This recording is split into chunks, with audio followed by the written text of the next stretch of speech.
ایران کا جوابی وار، آپریشن وعدہ صادق کی 37ویں لہر، اسرائیل پر میزائلوں اور ڈرونز کی بوچھار۔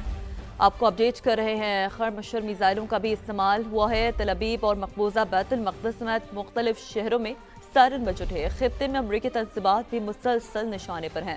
بغداد ایئرپورٹ کے قریب امریکی سفارت خانے پر میزائل حملہ کیا گیا، آگ بھڑک اٹھی۔ سعودی عرب نے سلطان ایئر بیس کی طرف آنے والے 6 بیلسٹک میزائل تباہ کرنے کا دعویٰ کیا۔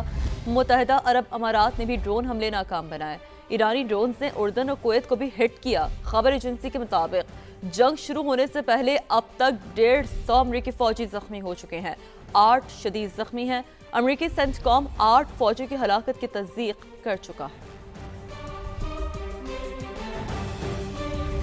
ایران پر حملے کے اہداف حاصل نہ ہونے پر صدر ٹرمپ بوکھلا گئے۔ پے در پہ متضاد بیانات کے بعد حملے کی ذمہ داری بھی اپنے داماد سمیت 3 امریکی عہدیداروں پر ڈال دی۔ فلوریڈا میں پریس کانفرنس کرتے ہوئے ڈونلڈ ٹرمپ نے کہا اسٹیو وٹکاک، جیرڈ کشنر اور پیٹ ہیگسیت کی گفتگو سے انہیں ایسا لگا کہ ایران امریکہ پر حملہ کرنے جا رہا ہے۔ اگر امریکہ حملہ نہ کرتا تو ایران کر دیتا۔ تازہ بیان میں صدر ٹرمپ نے کہا ایران کے خلاف جنگ ختم ہونے والی ہے۔ امریکی صدر نے تہران کے ساتھ بات چیت کا عندیہ بھی دیا۔ ہرمز بند رکھنے پر ایران کو پہلے سے 20 گنا زیادہ سخت جواب دینے کی بھی دھمکی دی ڈالی۔ امریکہ نے ایران کے زیر زمین میزائل سائٹس پر 2000 پاؤنڈ وزنی بم گرائے۔ صدر ٹرمپ کو یقین ہے جلد اہداف حاصل کر لیے جائیں گے۔ جب اہداف حاصل ہو جائیں گے تو تیل کی قیمتیں کم ہو جائیں گی۔ ترجمان وائٹ ہاؤس کیرولائن لیوٹ کی نیوز بریفنگ کہا صدر ٹرمپ اور توانائی کی ٹیم عالمی منڈیوں پر گہری نظر رکھے ہوئے ہے۔ امریکی فوج ایران کی میزائل تنصیبات کے خلاف کارروائی کر رہی ہے۔ کارروائیاں اس وقت تک اور اس وقت تک جاری رہیں گی جب تک ایران غیر مشروط طور پر ہتھیار نہ ڈال دے۔ وائٹ ہاؤس ترجمان نے بتایا ہے کہ امریکہ نے آبنہ ہرمز میں ابھی تک کسی جہاز کی مدد نہیں کی۔ صدر ٹرمپ آبنہ ہرمز سے تیل کی آزادانہ ترسیل کے لیے پرعزم ہیں۔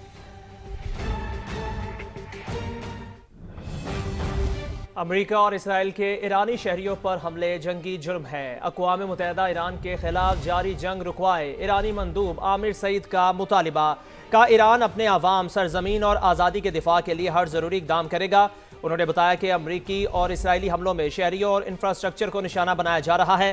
اب تک 6669 شہری مقامات اور 7943 گھروں کو نشانہ بنایا گیا۔ بمباری سے 32 طبی مراکز اور 65 تعلیمی اداروں پر بھی حملے کیے گئے۔ ہلال احمر کی 13 عمارتیں اور توانائی کی متعدد تنصیبات پر بھی حملے کیے گئے۔ ایرانی مندوب کے مطابق فیول اسٹوریج تنصیبات پر حملے سے خطرناک زہریلی گیس فضا میں پھیل گئی۔ مہر آباد ایئرپورٹ پر بمباری سے متعدد سویلین طیارے تباہ ہوئے۔ ایرانی مندوب کے مطابق بیروت کے ہوٹل پر اسرائیلی حملے میں 4 ایرانی سفارتکار شہید ہوئے۔ اقوام متحدہ اپنا کردار ادا کرتے ہوئے حملوں کی مذمت کرے۔ ایرانی صحافی ڈٹ گیا۔ امریکی اور اسرائیلی بمباری کے دوران صحافتی ذمہ داریاں ادا کرتا رہا۔ حملہ اس وقت کیا جب وہ نئے ایرانی سپریم لیڈر کے حق میں نکالی گئی ریلی کی کوریج کر رہا تھا۔ بسم اللہ الرحمن الرحیم۔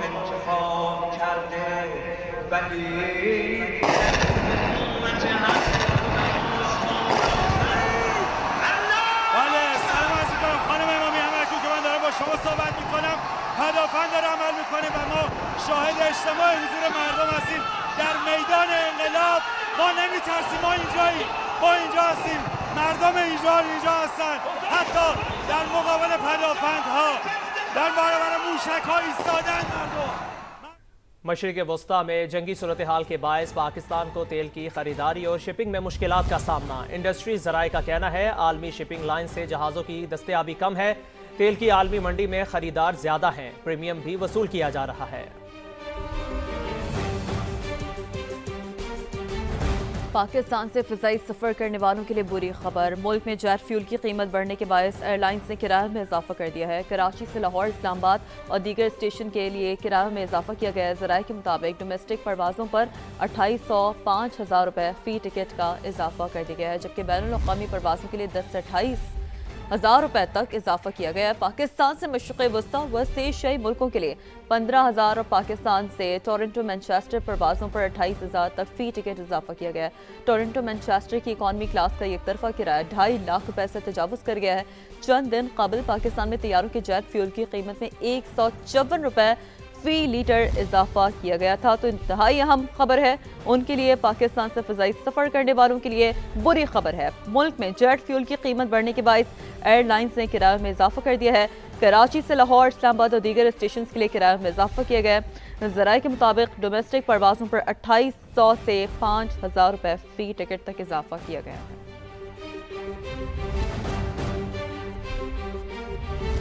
دبئی میں نئی عمارتوں کے حفاظتی قانون کی منظوری دے دی گئی۔ دبئی کے حکمران شیخ محمد بن راشد ال مکتوم نے قانون جاری کر دیا۔ عمارتوں کے حفاظتی قانون کی خلاف ورزی پر جرمانہ 2 ملین درہم تک ہوگا۔ عمارتوں میں حفاظتی معائنہ اور معیار کا تصدیقی سرٹیفکیٹ لازمی قرار دے دیا گیا۔ نئے قانون کا مقصد رہائشیوں کی حفاظت یقینی بنانا اور حادثات میں کمی لانا ہے۔ بلدیہ دبئی عمارتوں کے معائنے اور حفاظتی ریکارڈ کی نگرانی کرے گا۔ وزیر داخلہ ضیاء النجار نے آئی جی سندھ اور میئر کراچی کے ہمراہ یوم علی کے موقع پر جلوس کے سیکیورٹی انتظامات کا جائزہ لیا۔ کہا شہریوں کے تحفظ کے لیے تمام ادارے الرٹ ہیں۔ جلوس کی گزرگاہوں پر اضافی نفری تعینات کر دی گئی ہے۔ سی سی ٹی وی کیمروں سے مانیٹرنگ بھی کی جائے گی۔